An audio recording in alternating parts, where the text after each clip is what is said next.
मेरे भाई की हल्दी की रस्म में मुलाकात तो हुई, एक दूसरे को हल्दी भी लगाए, पर वो बात नज़र नहीं आई जो पहले आता था। कुछ ही दिन जाते ही मैं वापस मुंबई आ गया। सुबह का वक्त था। मैं बेड से आके अपने बेसिन पे मुंह धोया और साइड में पड़ा हुआ एक सिगरेट के पैकेट से एक सिगरेट निकाला और जलाने लगा। मेरी पहली पुफ में ही पूरा आईना धुआं से भर गया।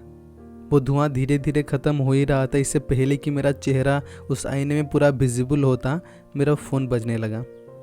मैं झट से सिगरेट बुझाया और फ़ोन जाके पिक किया। कॉन्ग्रेचुलेसन्स, तुम सिलेक्टेड पार्टिसिपेंट में से हो। 11 बजे ऑफिस पहुंच जाना और हाँ, लेट नहीं होना। मैं 11 बजे ऑफिस पहुंचा, 12 बजे के करीब वापस लौटा। उस ऑफिस से निकलते ही मेरा फ़ोन फिर से बजने लगा। नाम शो कर रहा था इकरा। मैंने फ़ोन बजने दिया। 3 rings, 4 rings, 5 rings. Hello Adnan, कुछ बात करनी थी तुमसे। इम्पोर्टेंट है? हाँ, बहुत इम्पोर्टेंट है, वो बोली। बताओ फिर, मैंने कहा। कैसे बताऊँ, समझ नहीं पा रही। वो एक्सप्रेस करने से डर रही थी। Adnan, I love you too. Hey guys, welcome to story 11 episode 2। मैं हूँ स्वप्नेश, आपका story teller. Let me tell you your story. इससे पहले कि मैं आगे बढ़ूँ इस स्टोरी में, मैं चाहता हूँ कि आप इसका पहला वाला पार्ट ज़रूर देखिए। मैं हर वो प्रयास करता हूँ ताकि कहानी आपको पसंद आए। अगर कहानी आपकी दिल छू जाती है तो लाइक करना मत भूलना, और मेरे प्रयासों को अप्रिशिएट करना चाहते हो तो एक शेयर भी कर देना। मैं पहले भी कहानी सुनाता था, आगे भी कहानी सुनाता रहूँगा, तो चैनल को सब्सक्राइब करके परिवार का हिस्सा बनना भूलिएगा मत, और बेल पे क्लिक करके पक्का कर लीजिएगा ताकि यूट्यूब आपको हमेशा नोटिफिकेशन भेजता रहे। अब पिछले वाली वीडियो में एक गलती हो गई थी कि हल्दी की रस्म को मैंने मेहंदी की रस्म बोल दिया था, तो उसके लिए माफ़ कर देना। जब वो मुझसे बात करना बंद कर दी थी, मुझे बहुत धक्का लगा था। मैं अपने आप को संभाल नहीं पाया। मेरे कुछ दोस्तों ने मुझे सिगरेट पीना सिखाया तो था, पर एडिक्शन अब होने लगा था। कुछ ही समय के लिए ही सही, पर जब सिर भारी लगता था बहुत अच्छा लगता था। सिगरेट तो एक बहाना था उसे भुलाने का, पर जब भी मैं सिगरेट पीता मुझे सबसे पहले उसकी ही याद आता। ऐसे ही 1 साल घर में रहा। एंजाइटी, डिप्रेशन, रिग्रेट, जितने सारे साइकोलॉजिकल बीमारी सब मुझे होने लगे थे। धीरे धीरे एडिक्शन इतना बढ़ने लगा कि दिन भर में पूरा सिगरेट का पैकेट ख़त्म कर जाता था। अब एक दिन ऐसा आया, उसके बाद से मैं पूरा बदल गया। मैं पूरा टाइम वेस्ट कर रहा था सिगरेट पीने में, अब दिन भर मेहनत करने लगा था। उस दिन मैं यूट्यूब में वीडियो देख रहा था और संदीप मैसूरी का एक वीडियो सजेस्ट में आया, और वो वीडियो मेरी आंखें खोल दिया। उस वीडियो में इतना कनेक्ट कर पाया कि लगा जैसे वो वीडियो सिर्फ मेरे लिए ही बना हो। मैंने आधा पिया हो सिगरेट बुझाया, पॉकेट से मिंट निकाला और चबाते हुए मेरे रूम में गया। एक डायरी निकाला, लिखा उसमें, अदनान, शायद ये तू अभी समझ नहीं पा रहा है, पर तू खुद की लाइफ को बर्बाद कर रहा है। अब तुझे दिमाग खाली नहीं रखना है, और मोस्ट इम्पोर्टेंटली मेहनत शुरू करना है। बचपन से मेरा एक सपना था कि मैं एक्टर बनूं। अब मैं ये खुद को कह दिया था कि कंपटीशन बहुत है इंडस्ट्री में, पर इतना श्योर है कि मेहनत नहीं छोड़ोगे तो काम ज़रूर मिलेगा, छोटा ही सही पर मिलेगा ज़रूर। अब मेहनत से ही मैं शुरू होने वाला था। अपना बोरिया बिस्तर बांध के चल दिया मुंबई के लिए। पूरे 1 दिन के सफ़र के बाद पहुंचा मुंबई। ट्रेन से नीचे उतरा और जिस मोमेंट पे अपना पाँव रखा नीचे, मेरा दिल ज़ोरों से धड़कने लगा। अब अकेले कुछ करने तो निकल पड़ा था, पर पता नहीं था करना क्या है। एक्साइटमेंट तो था मन में, पर अब डर भी लगने लगा था। एक राही निकल पड़ा था अनजान शहर अपने सपनों को पूरा करने, पर शहर पहुंचने के बाद क्या? मुरादाबाद से मुंबई का सफ़र तो पूरा हुआ, पर आगे का सफ़र का क्या? कोई प्लान नहीं था मन में, ना ही कोई आइडिया था कि अभी करना क्या है। पहले दिन इधर उधर घूमा, बड़ा पाव से अपना भूख शांत किया, और रात को सोने के लिए भी जगह नहीं मिला मुझे, तो वापस आया स्टेशन और वहीं पे सो गया। सुबह उठ के रोने लगा, बेंच पे बैठा हुआ आंसू बहाने लगा। कुछ देर बाद मेरे साइड बेंच पे एक 40 साल का आदमी आके बैठा। उसे देख के मैं रोना बंद कर दिया ताकि वो मुझे जज ना करे। मैंने अपना फ़ोन निकाला और देखा कि फ़ोन डेड था, पर वो इंसान मुझे नोटिस कर चुका था कि मैं रो रहा था। अब वो मेरे फ़ोन को भी नोटिस किया। कोई कॉल करना है? वो अपना फ़ोन आगे बढ़ाते हुए पूछा मुझे। मैंने सिर हिलाते हुए ना कहकर जवाब दिया। किधर से हो तुम? उसने पूछा। मुझे समझ नहीं आया कि उन्होंने गेस कैसे कर लिया कि मैं यहाँ का नहीं हूँ। मैंने सिर उठाए उनके ओर देखने लगा। थोड़ा सा सांवला रंग के थे, सर पे बाल नहीं थे, एक फ्रेमलेस स्पेक्टेकल पहने हुए थे। उनकी आंखों में चमक दिख रहा था मुझे। मुरादाबाद, मैंने कहा। अभी आए हो कि जा रहे हो? उन्होंने पूछा। मैं कुछ देर चुप रहा पर कुछ बोला नहीं। पानी पिएगा? उन्होंने अपना बोतल आगे बढ़ाते हुए मुझे पूछा। मैं बोतल लेके एक घूंट पिया और जैसे उस पानी की घूंट ने मेरे दिल की दर्द को बाहर निकाल दिया और अपनी सारी कहानी बता दिया रोते रोते। एक बात तो अपने पल्ले बांध ले, मुंबई की जन्नत की रास्ता ना जहन्नुम से होकर निकलती है और मुंबई की जहन्नुम कई लोगों को भस्म कर चुकी है। अभी तेरे को मैं सुझाव दूंगा कि तू वापस चला जा, पर फिर भी यहाँ अगर तू रहना चाहता ही है तो सुन। फिर उन्होंने मुझे एक ऐसी बात कहा जिससे मैं कुछ पैसा भी कमा सकता था और अपने लिए नए दरवाजे खोल सकता था।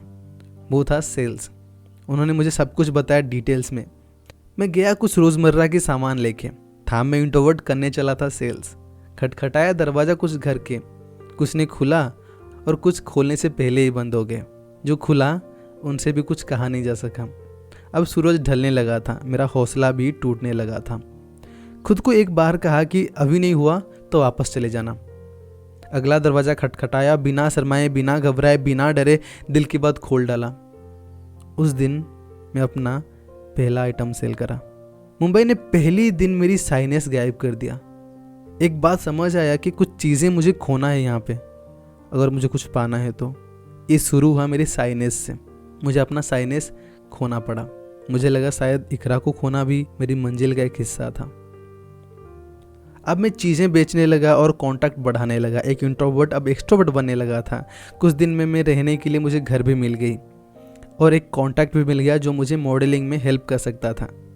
ये करते करते एक साल बीत गए। मैं अपना गुजारा करने के लिए सेल्स करता था। अब ऑडिशन हर देने लगा था। अब तक कुल मिला के मैं 56 ऑडिशन दे चुका था। 6 बार शॉर्टलिस्ट भी हुआ था, पर एक में भी काम नहीं मिला मुझे।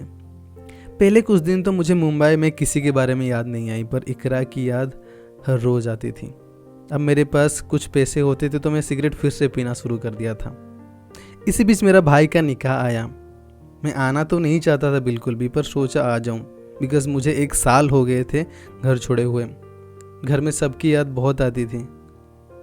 और उधर मेरा इकरा से फिर से मुलाकात हुआ। हमने एक दूसरे को हल्दी भी लगाया। एक सेकंड के लिए मुझे अच्छा भी लगा, पर मैं अब एक्सेप्ट कर चुका था कि वो मेरा प्यार नहीं है, वो मुझे प्यार नहीं करती और मेरा प्यार हमेशा वन साइडेड ही रहेगा। निकाह ख़त्म होते ही अगले दिन मैं वापस आ गया और सेम डे में 2 ऑडिशन देने चला गया। अगले दिन सुबह उठ के सिगरेट जला के 2 पूफी लिया था। मुझे कॉल आया। मुझे उन्होंने कहा कि शॉर्टलिस्ट हुआ हूँ और उन्हें मेरा पोर्टफोलियो अच्छा लगा है। 11 बजे ऑफिस से पहुँच जाने के लिए उन्होंने बोला और कहा कि लेट नहीं होना। 10 बजे मैं तैयार होकर निकल दिया ऑफिस के लिए, पर मुंबई की ट्रैफिक जाम में फंस गया। बड़े मुश्किल से ऑटो रिक्शा से आया, पर करीब 1 किलोमीटर दूर था ऑफिस से। फिर से ट्रैफिक जाम में फंस गया। मैं घड़ी की ओर देखा तो 10:55 हो रहे थे। मैंने कहा अब नहीं होगा। मैं ऑटो से उतरा और फुटपाथ में भागने लगा। इधर टाइम देख रहा था जो घटती जा रही थी और उधर मेरी स्पीड बढ़ती जा रही थी। करीब 11:04 को मैं ऑफिस के पास पहुंचा और मेरी फ़ोन फिर से रिंग हुआ। नेम शो कर रहा था इकरा। अब मेरे सर में टेंशन बढ़ने लगा था, पर मुझसे वो फ़ोन काटा भी नहीं गया। मैं सोच रहा था कि अब उठाऊं या नहीं। इसके बीच 6 रिंग होने के बाद वो फ़ोन ऑटोमेटिक कट गया। उधर डर भी लग रहा था कि इस प्रोजेक्ट से मैं बाहर तो नहीं हो जाऊंगा, क्योंकि अब तक मैं 58 ऑडिशन दे चुका था। स्ट्रगल तो हो रहा था, पर सक्सेस किसी में भी नहीं मिल रहा था। अब दरवाज़ा को खोल के मैं अंदर गया और जो हुआ मैं उसे कभी भूल नहीं सकता। मैं पसीना पसीना हो रखा था। अंदर गया। उन्होंने मेरा पोर्टफोलियो एक हाथ में पकड़े हुए मुझे देखा। मिस्टर अदनान, हमने आपको फाइनल किया है इस प्रोजेक्ट के लिए। If you are interested please read and sign the agreement. I was so damn happy. पर अब मेरे माइंड में इकरा की बात चल रही थी। बाहर निकलते ही फिर से फ़ोन आया। मैं अब उठाना तो नहीं चाहता था, पर 5 रिंग्स के बाद दिल बोला उठा लें। फिर फ़ोन में उससे आई लव यू सुनने के बाद अब मैं उड़ गया था पूरा आसमान में। एक दिन में मुझे 2 खुशी मिल गई थी, पर अब भी मेरे मन में एक डाउट था, पर वो डाउट पूछने से पहले ही वो क्लियर कर दी। वो बोली, अदनान मैं तुम्हें बचपन से ही लाइक करती हूँ। इसके बारे में मैं अम्मी को बोली भी, पर वो राज़ी नहीं थे। इनफैक्ट अभी वो राज़ी नहीं हैं, इसलिए मैं तुमको तुम्हारे प्रपोज का रिप्लाई नहीं दी। मुझे पहले लगा था कि मैं तुम्हारे बिना रह लूँगी, पर तुम्हारे भाई के निकाह के बाद मैं अब खुद को कंट्रोल नहीं कर पाई। अदनान कुछ भी करके मेरी फैमिली को मना लो प्लीज़। अब आप कमेंट में बताओ कि अदनान क्या करेगा। एक तरफ उसके करियर में पहली सीढ़ी चढ़ने का उसे मौका मिला है और दूसरी तरफ उसे इकरा की प्यार का एक्सेप्टेंस भी। क्या वो करियर को चूज करेगा या प्यार को? कमेंट करके बताना जरूर। और अगला पार्ट देखने के लिए इस एंड स्क्रीन पे क्लिक कर रहा हूँ या फिर डिस्क्रिप्शन में प्लेलिस्ट की लिंक होगी, वहां से भी आप जाके देख सकते हैं। आई होप कि आपने ये स्टोरी को अभी तक लाइक कर दिया होगा। अगर लाइक नहीं किया है तो अभी कर दीजिए और सब्सक्राइब करके बेल आइकन पे भी क्लिक कर लो ताकि अगली पार्ट आप मिस ना करो। अब स्टोरी वाकई में पसंद आया तो शेयर करके मेरा उत्साह ज़रूर बढ़ाना। चैनल की बाकी वीडियो देखते रहिए, तब तक मैं आपके लिए एक नई कहानी लेके आता हूँ।